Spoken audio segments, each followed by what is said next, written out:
नमस्कार, इस special campaign में आप सभी का बहुत बहुत स्वागत है। आपके साथ मैं हूं आपकी होस्ट नलिनी पांडे। उत्तर प्रदेश की फाइनेंशियल कैपिटल कही जाने वाली कानपुर नगरी में आज सड़क सुरक्षा से जुड़ी अवेयरनेस पर बात होगी, जिसका नाम है सड़क सुरक्षा अभियान 2024 संवेदना का सफर। तरक्की की राहों पर हमारा देश तेजी के साथ आगे बढ़ रहा है, विकास के नए कीर्तिमान रच रहा है। लेकिन रोड एक्सीडेंट के अगर ताजा आंकड़ों की बात करें तो लगभग 4.5 लाख रोड एक्सीडेंट हो जाते हैं और दुखद तो यह है कि 1.5 लाख मौतें रोड एक्सीडेंट की वजह से हो जाती हैं। डराने वाला ये डेटा दुनिया में सबसे ज्यादा है। इसीलिए एक ऐसे सड़क सुरक्षा अभियान की बहुत बड़ी जरूरत है जिससे पूरे देश में रोड सेफ्टी को लेकर जन जागरूकता फैलाई जा सके। और इस मुहिम के नॉलेज पार्टनर हैं save life foundation. Road safety से जुड़े जरूरी इश्यूज पर जानकारी, चर्चा और जागरूकता के इस अनूठे मंच पर आज पुलिस प्रशासन, road safety, traffic and transportation department से जुड़े तमाम ऐसे एक्सपर्ट मौजूद होंगे जो अपनी मौजूदगी दर्ज कराएंगे, जो कि सड़क सुरक्षा की दिशा में अपना सराहनीय योगदान दे रहे हैं। ट्रैफिक रूल का कैसे पालन करना है, कैसे सम्मान करना है ट्रैफिक रूल का, ड्राइविंग के दौरान क्या क्या सावधानियां बरतनी हैं, ये हम खास डिस्कशन में इस पर बातचीत करेंगे। लेकिन सबसे पहले मैं मंच पर बुलाना चाहूंगी न्यूज 18 उत्तर प्रदेश उत्तराखंड के संपादक मनमोहन राय जी को। तालियों के साथ स्वागत करें। सर प्लीज मंच पर आइए और रोड सेफ्टी को लेकर, जन जागरूकता को लेकर 2 शब्द कहें। मैं स्वागत करना चाहता हूं हमारे सारे गेस्ट का, हमारे एडीजी कानपुर जोन आलोक सिंह जी का, डीएम विशाख जी का। रोड सेफ्टी, सड़क सुरक्षा एक इम्पॉर्टेंट टॉपिक होता जा रहा है, चाहे वो शहर के विषय में हो या ग्रामीण इलाकों में। पिछले कई सालों में एक्सप्रेसवेज का भी जाल बढ़ा है देश के हर कोने में, और साथ ही साथ राज्य मार्ग हों, छोटे कस्बों के सड़क हों, शहर का ट्रैफिक हो, हर चीज़ में इजाफा हुआ है। साथ ही साथ एक्सीडेंट्स की तादाद आपने देखा होगा बहुत बढ़ गए हैं। ड्राइविंग डिसिप्लिन एक बहुत बड़ा विषय हो गया है। रोड सेंस लोगों का जो ड्राइवर का है वो एक टॉपिक आ गया है। तो इसी पे चर्चा करने के लिए हम लोग ने ये पैनल डिस्कशन यहाँ पे रखा है, जिसमें कि सभी सेक्टर्स के एक्सपर्ट्स जुड़ेंगे और हम लोग अब इस कार्यक्रम की औपचारिक शुरुआत करते हैं। धन्यवाद आप सभी।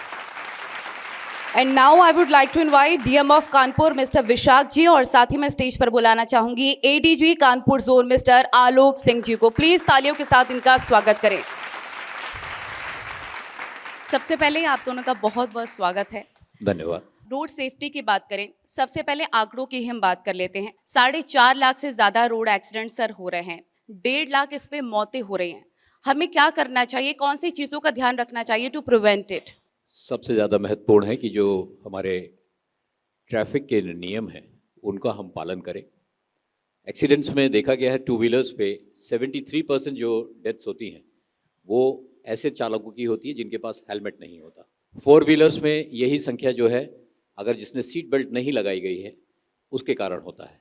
तो ये हमारे जो बेसिक नॉर्म्स हैं ट्रैफिक रूल्स के, उनका हम पालन करें तो बहुत हद तक हम इन आंकड़ों को में कमी ला सकते हैं। सर आपसे जानना चाहेंगे कि नियमों का पालन करवाना कितना ज्यादा टफ हो जाता है, किस तरह के चैलेंजेस आपको फेस करने पड़ते हैं? देखिए, जो रोड सेफ्टी के कंप्लायंस के संबंध में जो विधिक जो एक फ्रेमवर्क है, उसके बारे में सबसे पहले जितने भी व्यक्ति गाड़ी चलाने के लिए अपने लाइसेंस के लिए अप्लाई करते हैं, तो उसमें जो प्रिपरेटरी टेस्ट होते हैं, लर्नर्स लाइसेंस होते हैं, उसमें विभिन्न प्रकार के नियमों के बारे में उनका जानकारी सुनिश्चित किया जाता है। तो हर एक व्यक्ति जो ड्राइविंग लाइसेंस प्राप्त करते हैं, that person is aware about the legal framework. आगे जाकर के उस लीगल फ्रेमवर्क का एडहेरेंस सुनिश्चित कराना एक ड्राइवर के नाते उनका खुद का भी जिम्मेदारी होता है, और उसका लीगल पर्सपेक्टिव में सुनिश्चित करना ट्रैफिक डिपार्टमेंट और ट्रांसपोर्ट डिपार्टमेंट की भी रिस्पॉन्सिबिलिटी होती है। तो मुझे लगता है कि इसमें दोनों लोगों के जो रेगुलेशंस उसको सुनिश्चित करने के लिए जो अधिकारीगण होंगे, और उसके साथ साथ जो रोड में चलने वाले जो यात्रीगण होंगे, जो सवारी होंगे और उनके ड्राइवर्स होंगे, दोनों की इक्वल जिम्मेदारी है। तो क्या सर आपको लगता है कि चालान की वजह से, सजा के प्रावधानों की वजह से रोड एक्सीडेंट्स में कमी आई है? मुझे लगता है कि जो एनफोर्समेंट की जो कार्रवाई हम लोग करते हैं, चाहे वो चालान हो या टिकट्स हो, और उसके साथ साथ जागरूकता, ये दोनों को साथ साथ आगे बढ़ाना चाहिए। चूँकि ये एक ऑटोमेटिक रिफ्लेक्स एक्शन होना चाहिए कि गाड़ी में बैठें तो हम लोग सीट बेल्ट लगाएं, या टू व्हीलर चलाने तो फिर हम लोग को हेलमेट यूज़ करना चाहिए। जहाँ पर उसकी कंप्लायंस नहीं हो पाता है, जस्ट लाइक किसी भी रूल प्रोसेस का, किसी भी लीगल फ्रेमवर्क का कंप्लायंस नहीं हो पाता है, उसका एक रिस्पॉन्स एक्शन होता है, ये चालान होता है, लाइसेंस के ऊपर कार्रवाइयाँ होती है। बट उसके साथ साथ मुझे लगता है कि रोड सेफ्टी को इंश्योर करने के लिए अवेयरनेस को भी आगे बढ़ाना इक्वली इंपॉर्टेंट है। आलोक सर, आपसे जानना चाहेंगे, हैप्पीनेस इंडेक्स में तो कानपुर 11वें स्थान पर है, लिवेबल इंडेक्स पर नंबर 1 हो सके इसके लिए क्या कुछ जागरूकता फैलाने की जरूरत है, किन बातों का ध्यान रखने की जरूरत है? जिस हैप्पीनेस के साथ यहाँ के लोग रहते हैं उसमें एक बहुत बड़ा कंपोनेंट है, चलता है, सब कुछ चलता है। ये चलता है का जो एटीट्यूड है, इसकी कहीं ना कहीं हमको तिलांजलि देनी होगी। और ये कैच देम यंग, ये शुरुआत होगी हमारे स्कूल्स और कॉलेजेस से, जहाँ बच्चे नित्य प्रतिदिन traffic, road sense, civic sense, इसके बारे में अपने स्कूल से, अपने घर से, जो उनकी पहली पाठशाला है, वहाँ से इसको सीखना शुरू करें। मैंने तो एक कार्यक्रम में बच्चों से ये भी कहा था कि एक तरह का आप सिविल डिसोबीडियंस मूवमेंट भी शुरू करिए। अगर आपके कार में या आपके मोटरसाइकिल पे अपने पेरेंट्स के साथ जा रहे हैं और अगर वो हेलमेट नहीं लगाए हैं, आप मत बैठिए। अगर वो रास्ते में मोबाइल पे बात कर रहे हैं, आप कार में मत बैठिए। इस तरह से एक प्रेशर हम बिल्डअप करें, जिससे कि स्कूल से लेकर और सड़क तक और घर तक हम एक लिवेबल एटमॉस्फेयर बनाएं, एक सिविक सेंस को आगे बढ़ाएं, जिससे ये सिटी और बेहतर तरीके से सुचारू रूप से, सुगमता से चलती रहे। सर, मैं आपसे ये भी जानना चाहूंगी आलोक जी, 61% एक्सीडेंट्स हाईवेज पर होते हैं, क्या करना चाहिए, हाउ टू प्रिवेंट इट, और क्या कुछ कार्यक्रम किए जा रहे हैं इसको लेकर? एक्सप्रेसवेज और हाईवेज जो हैं वो पूरी रोड नेटवर्क की कंट्री के 4.9% है, और उसमें जो एक्सीडेंट्स हैं वो 61% और जो डेथ रेशियो है वो 53% है। यस। तो डिस्प्रपोर्शनेट है जो एक्सीडेंट्स वहाँ पर हो रहे हैं। रीज़न है एक्सीडेंट्स का एक्सप्रेसवेज पे और हाईवेज पे वो ओवर स्पीडिंग है। जहाँ कैमरा लगा हुआ है वहाँ पर तो हम अपने व्हीकल को स्लो डाउन कर लेते हैं, लेकिन उसके बाद फिर हमारा व्हीकल उसी स्पीड पर आ जाता है। तो इसके लिए सेंसिटिविटी, अवेयरनेस तो एक है ही, हमें टेक्नोलॉजी का भी इस्तेमाल करना होगा। कि वेस्ट में इसमें एआई का बहुत यूज़ हुआ है, जहाँ आर्टिफिशियल इंटेलिजेंस से एक तो क्रूज़ कंट्रोल है, उस क्रूज़ कंट्रोल से व्हीकल एक पर्टिकुलर स्पीड से आगे बढ़ेगा ही नहीं, और उसी के साथ साथ उसमें कोलिजन कंट्रोल भी है। सामने वाले आपने क्रूज़ कंट्रोल पे व्हीकल को लगाया और अगर सामने वाले व्हीकल से डिस्टेंस कम हुआ तो ऑटो ब्रेकिंग भी होगी। इस तरह की चीज़ें हमको करने की आवश्यकता है। ऑस्ट्रेलिया में एक टेस्ट हुआ है, उसको हम लोग भी अपने व्हीकल मैन्युफैक्चरर्स ला सकते हैं, जहाँ पर ब्रेथ टेस्ट होता है। आपका ब्रेथ का सैंपल लेने के बाद ही इग्निशन ऑन होगा। अगर उसमें अल्कोहल का कंटेंट ज़्यादा है तो इग्निशन ही ऑन नहीं होगा। इस तरह से जो हमारी उन्नत टेक्नोलॉजी है उसका हम प्रयोग करें, अवेयरनेस के साथ उसको बिल्ड इन करें, तो हम डेफिनेटली एक्सप्रेसवेज पे और हाईवेज पे जो एक्सीडेंट्स हो रहे हैं उसको कंट्रोल कर पाएंगे। विशाख जी, अगर चौराहों की, अक्सर हमने देखा है कि ऑटो की वजह से, ई रिक्शास की वजह से या अतिक्रमण की वजह से इतना ज़्यादा हैवी ट्रैफिक हो जाता है, ऐसी स्थिति जब बन जाती है तो उस वक्त कैसे आप डील करते हैं ट्रैफिक से? अलग अलग डिपार्टमेंट के एक कन्वर्जेंस प्लान हम लोगों ने लाया है, जिससे चौराहों को डिकंजेस्ट किया जाए। जितने भी व्हीकल्स हैं उसके लिए अलग एक निर्धारित पार्किंग हो और वो उस पार्किंग में ही वाहनों को खड़ा करें। और जितने भी बस स्टॉप्स हैं और इस प्रकार के जो वाहन पार्क अलग से होते हैं उसके लिए बस बेस तैयार किया जाए, ताकि जो रोड का कैरेज वे है उसमें वाहनों को चलने का प्रॉपर हमें जगह छोड़नी पड़े। आलोक सर, सड़क सुरक्षा is the need of the hour, और we can say need of the minute और सेकंड, क्योंकि अगर हम इस वक्त इंटरव्यू कर रहे हैं, हो सकता है कहीं पर कुछ एक्सीडेंट्स हो गया हो, तो ऐसे में कितना जरूरी है रोड को और ज्यादा सेफ बनाने के लिए, लोगों को जागरूक करने के लिए? आपने ठीक कहा, there are 53 accidents per minute which happen all across the country. तो ये नित्य प्रतिदिन, प्रति सेकेंड, हर क्षण इसके लिए इम्पॉर्टेंट है। इसके लिए अवेयरनेस जो है, जैसा मैंने पहले भी कहा, मैं उसको रीटरेट करूंगा at the cost of repetition, कि हमको कैच देम यंग इसको स्कूल से शुरू करना है। ये मैंडेटरी सब्जेक्ट होना चाहिए स्कूल्स में, कि हम अपने बच्चों को, हमारे फ्यूचर सिटीजन्स को कैसे तैयार करें कि वो रोड पे खुद भी सेफ रहें, सामने वाले को भी सेफ रखें। इसी तरह जो हमारी टेस्टिंग प्रक्रिया है, जिसमें ऑल्दो हमारे पास 2 ऐप्स हैं, सारथी और वाहन, जिससे व्हीकल और व्यक्ति अपना पंजीकरण कराता है, अपने लाइसेंस के लिए अप्लाई करता है, उसमें भी टेस्टिंग कंडीशंस बहुत स्ट्रिंजेंट होनी चाहिए। और एक बार अगर 3 बार वायलेशंस के बाद अगर लाइसेंस जब्त होता है, तो उसके बाद उसमें एक इकोनॉमिक कॉस्ट इतनी बढ़नी चाहिए कि उस व्यक्ति को दोबारा इस स्कूल में जाना चाहिए, उस स्कूल में जाकर उसको दोबारा से उसकी ड्राइविंग और रोड सेंस के बारे में उसकी एजुकेशन होनी चाहिए, और जब वो उस टेस्ट को पास कर लेता है तभी उसको दोबारा सड़क पर गाड़ी चलाने की अनुमति मिलनी चाहिए। सर, आपसे मैं जानना चाहूँगी विशाख जी, अगर हम छोटे शहरों की सिटीज़ की बात करें, अमूमन ये बहुत कॉमन है कि हेलमेट लगाकर नहीं जा रहे हैं या फिर बाइक पर फ़ोन का इस्तेमाल बहुत ज़्यादा हो रहा है। तो ज़रा अवेयर करें लोगों को और ये बताएं कि कितना महत्वपूर्ण है कि आप फ़ोन पर बात ना करें। जैसे मैंने कहा पहले भी कि जो सड़क सुरक्षा में सिर्फ गाड़ी में बैठने वाले और चलाने वाले ही नहीं, it is an entire ecosystem. अगर कोई पेडेस्ट्रियन भी बिना सड़क पर ध्यान दिए अगर क्रॉस करने का कोशिश कर रहा है तो उसकी वजह से भी एक्सीडेंट हो सकते हैं। और इसमें सबसे ज़्यादा मुझे लगता है ध्यान देने वाली बात है टू व्हीलर ड्राइवर्स के लिए, जहाँ पे बाइक जब चलाते हैं हेलमेट का इस्तेमाल ज़रूर करना चाहिए, उसमें मोबाइल फ़ोन्स का इस्तेमाल नहीं करना चाहिए। क्योंकि आजकल जैसे ये भी एक पॉइंट ऑफ डिबेट है, क्योंकि जब भी हम लोग गूगल मैप्स दे करके जब लोग गाड़ी चलाते हैं, ऑब्वियसली आपका ध्यान थोड़ा सा रोड से हट जाता है। सो इस पर भी विचार करने की आवश्यकता है कि रोड सेफ्टी के पॉइंट ऑफ व्यू से नेविगेशन सिस्टम पे भी जब ध्यान देते हुए जाते हैं तो कैसे हम लोग रोड सेफ्टी नॉर्म्स पे इंश्योर करें कि बाकी खुद को भी सेफली ट्रैवल कर लें और बाकी लोगों की भी सेफ्टी सुनिश्चित कर लें। सर, क्या कानपुर में अलग-अलग गली चौराहों में ट्रैफिक सिग्नल्स अपडेट हैं? देखिए, स्मार्ट सिटी के माध्यम से कानपुर में we have an integrated control centre, जहाँ पे integrated traffic management system established हैं, और वहाँ पे जितने भी हमारे सीसीटीवी कैमरास हैं, ट्रैफिक सिग्नल्स हैं, even ANPRs number plate reader systems, ये सारी चीज़ें इंटीग्रेटेड है ICCC कंट्रोल सेंटर में। और वहाँ पे ICCC नगर निगम के भी और ट्रैफिक पुलिस के भी एक जॉइंट टीम के माध्यम से ट्रैफिक वायलेशंस और जिन जिन चौराहों पे ज़्यादा ट्रैफिक हैं वहाँ के जो एक्टिविटीज़, ट्रैफिक लोड, इस पर लगातार मॉनिटरिंग भी की जाती है। सर, संयमित रहना कितना ज़रूरी है? संयम की आवश्यकता तो हर किसी को है। घर से निकलने से पहले अपने आप को एकाग्रचित्त करना बहुत आवश्यक है, और जब भी किसी गंतव्य पे जा रहे हैं आप अपने गूगल पे वहाँ का एस्टिमेटेड टाइम ऑफ रीचिंग पता कर सकते हैं। उसमें 10 मिनट 15 मिनट का मार्जिन लेकर चलें, जिससे कि सड़क पर आप हड़बड़ी में ना रहें, मन आपका शांत रहे।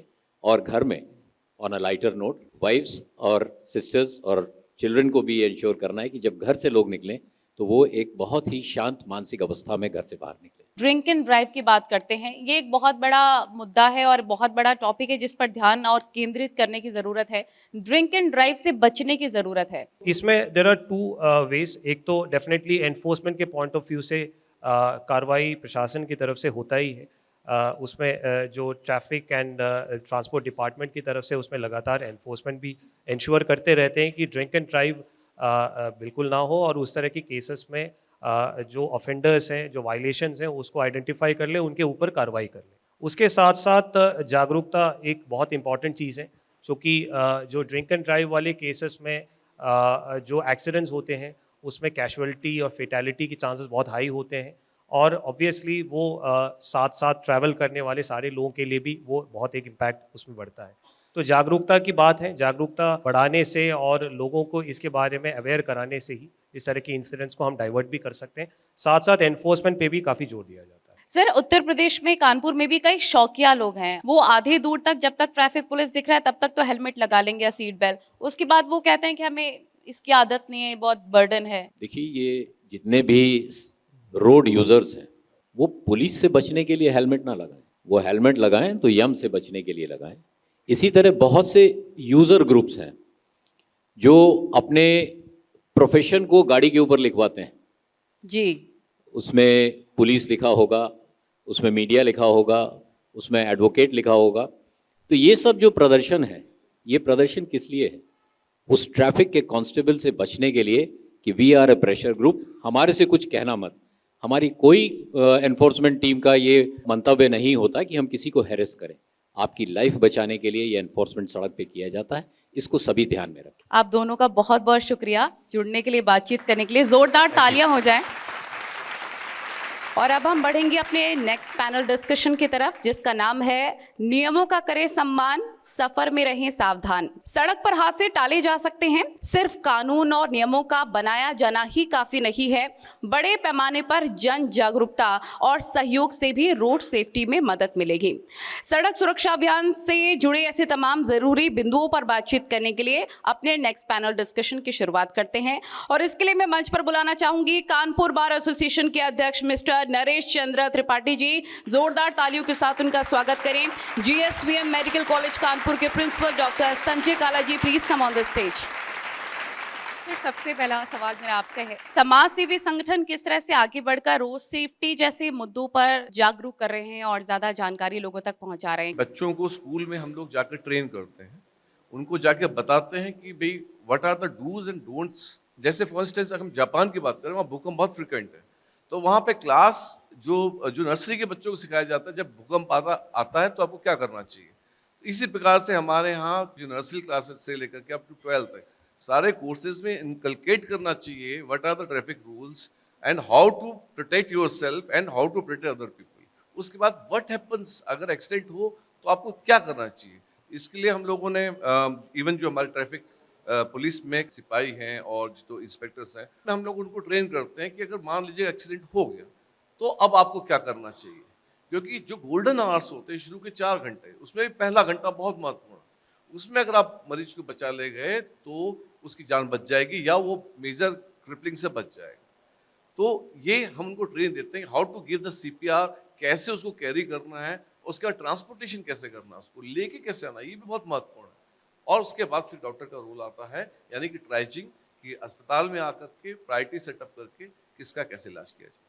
बिल्कुल सर, आपसे जानना चाहूंगी, जुर्माने और सजा का प्रावधान काफी वक्त पहले से बढ़ गया है, क्या ये एक मुख्य वजह हो सकती है जुर्माने के डर से लोग रूल फॉलो करें? दुर्घटना कैसी होती है हम सब लोग भी जानते हैं, दुर्घटनाएं कैसी होती हैं। जी। अब उसमें बच्चे से अगर एक्सीडेंट हो तो उसके पेरेंट्स से 25,000 रुपया, 7 साल की सजा, ये सामायिक और व्यवहारिक नहीं। उसके लिए इतना जरूर है कि प्रारंभिक शिक्षा, स्कूलों से शिक्षा, और सबसे ज्यादा जिम्मेदार हम लोग हैं। हम लोग 18 साल से कम उम्र के बच्चे को किसी भी दशा में ना तो स्कूटर और मोटरसाइकिल दें ना कार ही दें। तो ये जो जुर्माने की बात आई है, जो सख्ती की बात आई है, अपने आप खत्म हो जाएगी, कम हो जाएगी। सर, आपसे जानना चाहूंगी, ड्यूरिंग ड्राइविंग के दौरान फिटनेस कितनी इंपॉर्टेंट हो जाती है? जितने भी ड्राइवर्स हैं, इनका हमें कोई ना कोई क्राइटेरिया डेवलप करना चाहिए कि इनका मानसिक रूप से और शारीरिक रूप से दोनों दृष्टि से इनका चेकअप नियमित रूप से होना आवश्यक है। और इस संबंध में से साल में एक बार इनको फेस करना पड़े कमेटी को कि भाई उनकी आईसाइट्स, उनका मानसिक स्तर, या मान लीजिए कोई मेंटली सिक है, यानी कि डिप्रेशन का पेशेंट या एंग्जाइटी है या शिजोफ्रेनिक, यानी बहुत एग्रेसिव टेम्परामेंट का है, तो उन लोगों को अमूमन थोड़ा रिस्ट्रिक्शन किसी न किसी रूप में लगाया जाए। सर, ड्राइविंग डिसिप्लिन कितना ज्यादा जरूरी है और कितना पालन करते हैं लोग? डिसिप्लिन तो ड्राइविंग के साथ साथ जीवन में भी बहुत जरूरी है। अब हो क्या रहा है कि मौजूदा समय में वो डिसिप्लिन नहीं हो पा रहे हैं। उसका कारण सिर्फ है कि हम बड़ी जल्दबाजी में हैं। हम बहुत बहुत आगे जाना चाहते हैं, हम उलझ गए हैं जीवन में, इसलिए हम डिसिप्लिन नहीं हो पा रहे हैं, दुर्घटनाएं बढ़ रही हैं। आज जरूरत है कि पब्लिक को, बच्चों को ये अवेयरनेस दिया जाए कि हम अपनी डिमांड कम करें, हम थोड़ा सा अपने को रिलैक्स दें, हम अच्छा सोचें। जब हम अच्छा सोचेंगे तो एक्सीडेंट भी कम होंगे। डॉक्टर साहब, आपसे जानना चाहेंगे कि नींद की झपकी आने की वजह से ड्राइवर को ये हादसा हो गया। जो नींद है, अक्सर जो ट्रक ड्राइवर्स हैं वो लंबे लंबे सफरों पे चलते हैं और वो बड़ा मोनोटनस, जैसे ड्राइविंग मोनोटनस हो जाती है। तो ये ह्यूमन नेचर है, हम एक चीज को स्टडी बहुत लंबे समय तक नहीं कर सकते हैं, उसमें हम अम्मत बोरियत होने लगती है हम लोग को और हमें नींद आने लगती है। और बहुत सारे एक्सीडेंट्स हैं। इवन मैं यूएस में गया था, वहां पे उन्होंने क्या किया है कि जैसे कई कई किलोमीटर लंबे ड्राइव्स होते हैं, तो उन्होंने साइड में, सड़कों की साइड में एक प्लास्टिक के पैनल्स लगा रखे हैं। तो उसमें जब नींद में झपकी आती है लंबे बोरियत की वजह से, तो गाड़ी जब डेविएट होती है तो वो बहुत जोर से आवाज करते हैं, तो उससे आदमी की नींद खुल जाती है। तो ऐसा प्रोविजन हमारे यहाँ पे नहीं है, लेकिन मैं बता रहा हूँ ये एक बहुत अच्छा आइडिया है। कई बार क्या होता है कि हम गलत रोड एक्सीडेंट के केसेस में फंस जाते हैं। सामने टू व्हीलर पर किसी ने हेलमेट नहीं लगाया है, एक्सीडेंट हो गया, वो गलत साइड से आ रहे हैं, तो ऐसे में कैसे इससे बचा जा सकता है? कैसी सतर्कता रखनी चाहिए ऐसे में व्यक्ति को? हमसे जब एक्सीडेंट हो जाता है तो निश्चित तौर पे हमारे खिलाफ मुकदमा लिखा जाता है, लेकिन उसकी भी कानून में एक परिभाषा है, लापरवाही। अगर हम ये साबित कर ले जाते हैं कि नहीं मेरी लापरवाही नहीं थी, मेरी मजबूरी बन गई थी, तो ये कैसे साबित करें हमारी मजबूरी बन गई थी? जब हम लोग मुकदमा लड़ते हैं तो हमें ये साबित करना होता है गवाहों से, मौके की परिस्थितियों से, कि नहीं हम गलत नहीं थे, ये कारण ये बना था। तो ऐसा नहीं कि अगर कोई निर्दोष व्यक्ति है तो उसे न्यायालय दोषी ठहरा। डॉक्टर साहब, आपसे सवाल पूछना चाहूंगी, कौन कौन से ऐसे हेल्थ इश्यूज हैं जिसको ध्यान में रख के ड्राइविंग प्रिवेंट करनी चाहिए? एपिलेप्सी है, नहीं करना चाहिए। कार्डियक प्रॉब्लम है, सीवियर कार्डियक प्रॉब्लम है, नहीं करना चाहिए। कार्डियक कोई ऐसी प्रॉब्लम है जैसे एरिथमियाज हैं, आपके हार्ट के एरिथमियाज हैं, आप पीसमेकर्स पे हैं, उनको ड्राइव नहीं करना चाहिए। तो ऐसे कई सारे हेल्थ के इश्यूज हैं, या आपके फिजिकली आप फिट नहीं है, आपकी देह की स्थिति ये नहीं, या आपके विजन ठीक नहीं है, आप पुअर विजन के साथ ड्राइव कर रहे हैं, इन लोगों को कतई ड्राइव नहीं करना चाहिए, बिकॉज वो अपनी जिंदगी के साथ दूसरी की जिंदगी के साथ भी खेल रहे हैं। बहुत बहुत शुक्रिया आप दोनों Thank you, का। thank you. Please have your seat. धन्यवाद। तो इस सेशन का कंक्लूजन काफी सार्थक रहा। सड़क पर जल्दबाजी करके आपको अपनी जान की बाजी नहीं लगानी चाहिए। आपकी फैमिली आपका घर पर इंतजार कर रखी है, इसलिए आपको अपनों के बीच सुरक्षित जाना है। अलर्टनेस और अवेयरनेस के साथ रोड सेफ्टी से जुड़ी जानकारी और सुझाव शेयर करने के लिए हमारे सभी पैनलिस्ट का भी बहुत बहुत शुक्रिया। साथ ही मैं हमारे knowledge partner save life foundation का भी आभार व्यक्त करना चाहूंगी। और सड़क सुरक्षा अभियान 2024 संवेदना का सफर के इस नेशन वाइड कैंपेन को इससे मजबूती मिलेगी। इसी के साथ thank you everyone. This is your host Nalini Pandey signing of.